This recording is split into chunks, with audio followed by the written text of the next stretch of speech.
यामिनी हैरानी के साथ कामेश्वरी यक्षिणी से पूछती है, आप क्या कह रही हैं माँ? मेरी तो कुछ भी समझ में नहीं आ रहा है। कौन आया था आपकी जिंदगी में? आप किसकी बात कर रही हैं? और अनुराग अंकल का इन सब से क्या लेना देना? कामेश्वरी यक्षिणी कहती है, लेना देना है यामिनी, क्योंकि पृथ्वी लोक पर उसकी कहानी की शुरुआत लेखक बाबू की वजह से ही शुरू हुई थी। अगर लेखक बाबू वो नहीं करते तो यहाँ पृथ्वी लोक पर उसकी कहानी की शुरुआत भी नहीं होती। इतना कहकर कामेश्वरी यक्षिणी अतीत के पलों में चले जाती है। उसकी आंखों के सामने वो पल चलने लग जाता है जब वो अनुराग के साथ बंगला मुड़ा घाट पर मौजूद थी। शाम का वक्त था और धीरे धीरे अंधेरा होने लग गया था। अंधेरा होने के साथ ही ढेर सारे जुगनू घाट पर मंडराने लग गए थे। अनुराग घाट पर ही बैठकर जयशंकर प्रसाद की कंकाल नामक किताब पढ़ रहा था। कामेश्वरी यक्षिणी अनुराग की गोद में सिर रखकर लेटी हुई थी। उसकी नजरें उसकी तरफ थीं और अनुराग की नजरें किताब पर। अनुराग का पूरा ध्यान उसकी किताब पढ़ने में लगा हुआ था। कामेश्वरी यक्षिणी अनुराग के चेहरे को देखने की कोशिश तो कर रही थी, पर उसे अनुराग का चेहरा दिख नहीं रहा था, क्योंकि उसके और अनुराग के चेहरे के बीच में किताब थी जिसे अनुराग बड़ा मन लगाकर पढ़ रहा था। कामेश्वरी यक्षिणी अनुराग से कहती है, लेखक बाबू, ओ लेखक बाबू। अनुराग कहता तो कुछ नहीं, बस में अपना सिर हिला देता है। कामेश्वरी यक्षिणी फिर बोल पड़ती है, लेखक बाबू, क्या कर रहे हैं आप? जब से हम यहाँ पर प्यार भले साथ में बिताने आए थे, पर आप हैं कि जब से आए तब से बस किताब ही पढ़े जा रहे हैं। अनुराग पलटकर कुछ नहीं कहता है, बस किताब पढ़ते रहता है। अनुराग की इस तरह गुस्ताखी से कामेश्वरी यक्षिणी नाराज हो जाती है और वो उसी वक्त अनुराग की गोद पर से अपना सिर हटाती है और उठकर बैठते हुए कहती है, रहने दीजिए लेखक बाबू, मुझे ना आपसे बात ही नहीं करनी है। अनुराग अभी भी कुछ जवाब नहीं देता है, बड़ी लगन के साथ किताब पढ़ते रहता है। ये देखकर कामेश्वरी यक्षिणी अनुराग से और ज्यादा नाराज हो जाती है और वो उसी वक्त उठती है और घाट पर ही मंडरा रहे जुगनुओं के पास जाकर खड़ी हो जाती है। जैसे ही कामेश्वरी यक्षिणी उन जुगनुओं को छूने के लिए अपना हाथ आगे बढ़ाती है, वो जुगनू भी कामेश्वरी यक्षिणी से कुछ दूर हो जाते हैं। कामेश्वरी यक्षिणी और ज्यादा नाराजगी से कहती है, अब तुम भी मुझसे दूर हो जाओ। लेखक बाबू तो मेरे पास आते नहीं, तुम भी मत आओ। तुम सब एक जैसे हो, कोई मुझे प्यार नहीं करता। कामेश्वरी यक्षिणी के ये बात कहते ही सारे जुगनू भी तितर बितर होते हुए उससे कुछ दूर हो जाते हैं, जैसे वो जुगनू भी कामेश्वरी यक्षिणी के साथ नाटक कर रहे हो, उसे छेड़ रहे हो। कामेश्वरी यक्षिणी नाराजगी भरा चेहरा लेकर घाट की दूसरी तरफ ही देखते रहती है। कामेश्वरी यक्षिणी का चेहरा पूरी तरह उतर गया था। कुछ ही देर में अनुराग किताब पढ़कर खत्म कर देता है। जैसे ही वो अपनी किताब बंद करता है, उसका ध्यान उसकी गोद पर जाता है, जहां पर कुछ देर पहले कामेश्वरी यक्षिणी का सिर था। अनुराग हैरानी के साथ खुद से कहता है, ये यक्षिणी कहाँ पर चले गई? यहीं पर तो सिर रखकर लेटी हुई थी। इतना कहकर अनुराग ने अपनी नजरें सामने की तरफ की ही थी कि उसे कामेश्वरी यक्षिणी नजर आ जाती है, जो अभी भी वहीं पर खड़ी हुई थी और घाट की दूसरी तरफ देख रही थी। अनुराग तुरंत अपनी जगह पर से उठता है और कामेश्वरी यक्षिणी के पास जाकर उससे कहता है, तुम यहाँ पर इस तरह क्यों खड़ी हुई हो यक्षिणी? अनुराग के ये बात कहते ही कामेश्वरी यक्षिणी अनुराग को गुस्से के साथ घूरने लग जाती है, पर उससे कुछ कहती नहीं है। कामेश्वरी यक्षिणी का चेहरा देखकर अनुराग समझ जाता है कि कामेश्वरी यक्षिणी उससे नाराज थी। अनुराग बड़ी मासूमियत के साथ कामेश्वरी यक्षिणी से पूछता है, क्या हुआ यक्षिणी? तुम मुझे इस तरह आंखें क्यों दिखा रही हो? तुम मुझसे नाराज हो क्या? अभी कुछ देर पहले तो तुम्हारा मूड अच्छा था, अब क्या हो गया? कामेश्वरी यक्षिणी कुछ गुस्से के साथ कहती है, आप मुझसे पूछ रहे हैं लेखक बाबू, मुझे हुआ क्या है? अनुराग हल्की सी हंसी के साथ कहता है, हाँ तुमसे ही पूछूंगा ना यक्षिणी, अब ये तुम्हारे जुगनू मुझसे थोड़ी बात करते हैं जो मैं उनसे पूछूंगा। इतना कहकर अनुराग हंस देता है। अनुराग की ये बात सुनकर कामेश्वरी यक्षिणी अनुराग से और भी ज्यादा नाराज हो जाती है और दूसरी तरफ अपना चेहरा कर लेती है।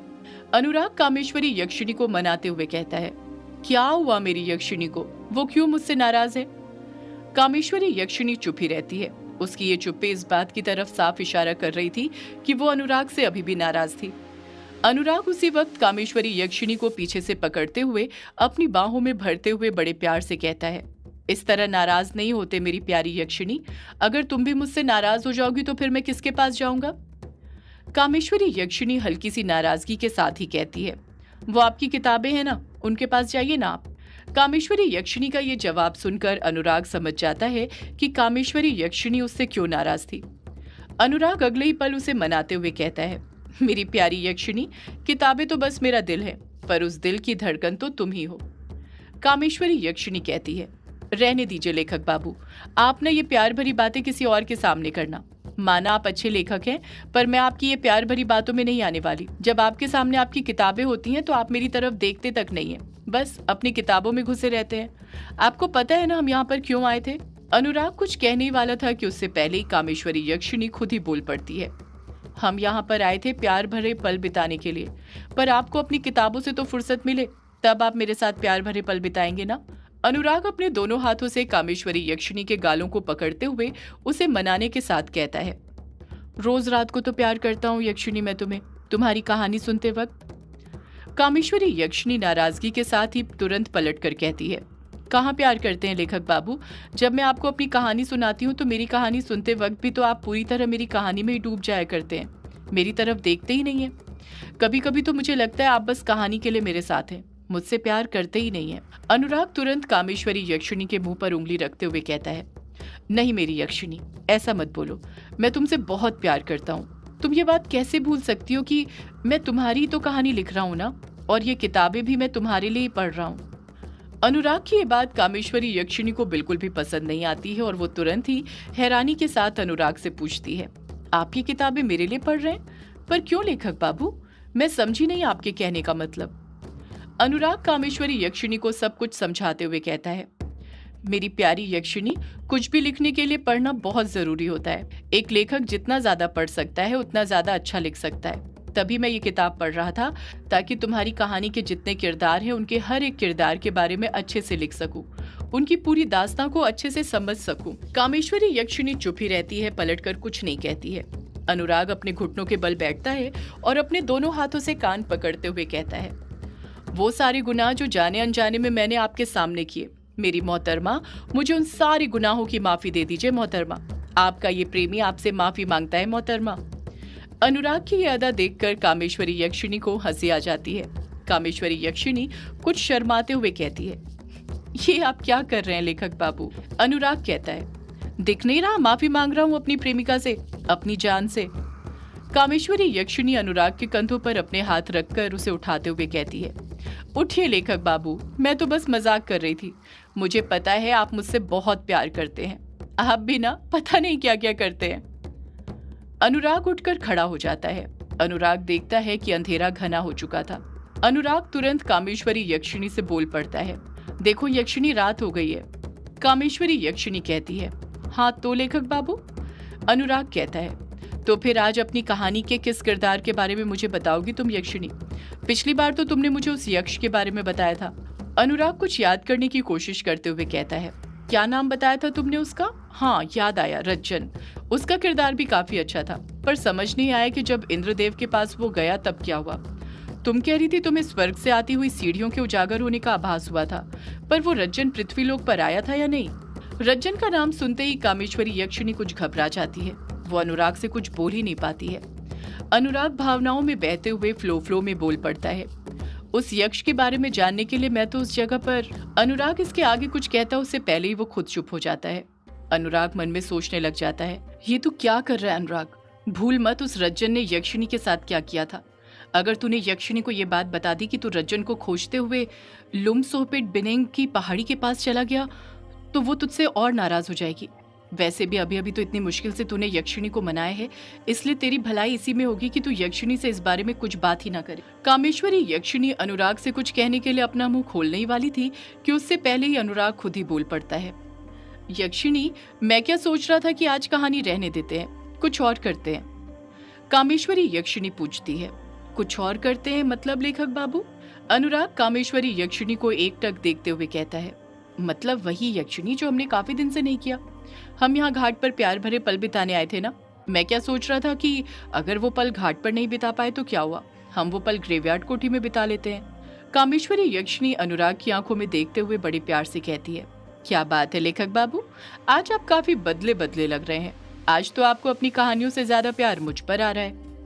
अनुराग कामेश्वरी यक्षिणी की आंखों में देखते हुए कहता है, प्यार तो तुम पर हमेशा आता है यक्षिणी, बस आज मैं अपने आप को रोक नहीं पा रहा हूँ। आज मुझे मेरी यक्षिणी पर बहुत प्यार आ रहा है। आज तुम इस अंधेरी रात में और भी ज्यादा सुंदर लग रही हो। ऐसा लग रहा है जैसे चांद खुद मेरे सामने आ गया हो। अनुराग के ये बात कहते ही कामेश्वरी यक्षिणी शर्माने लग जाती है।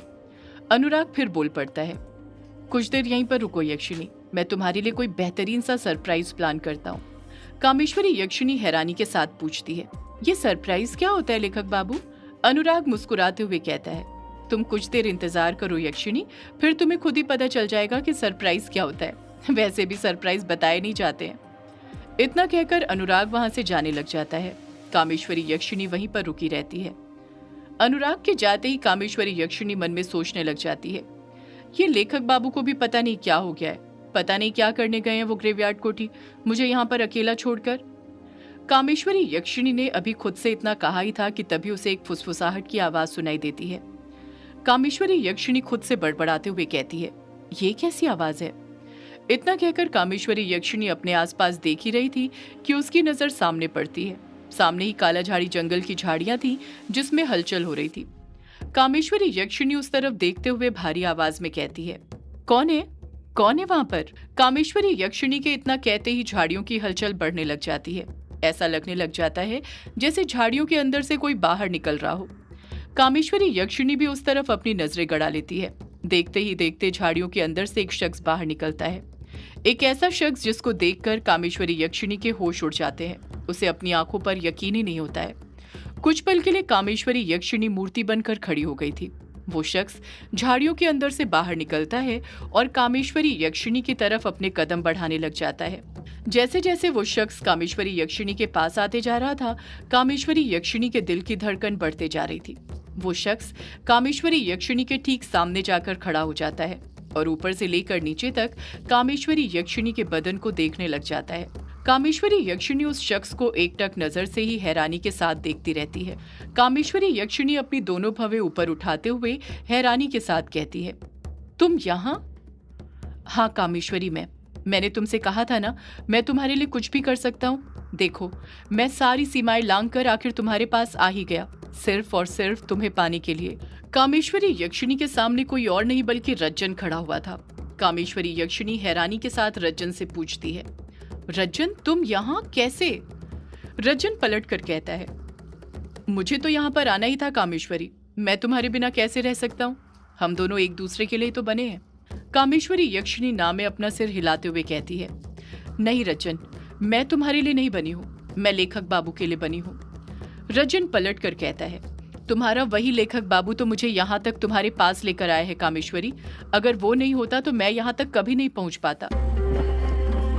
सदियों से है पुरानी ये है यक्षिणी की कहानी। यक्षिणी एक आग है, यक्षिणी तेरा ख्वाब है।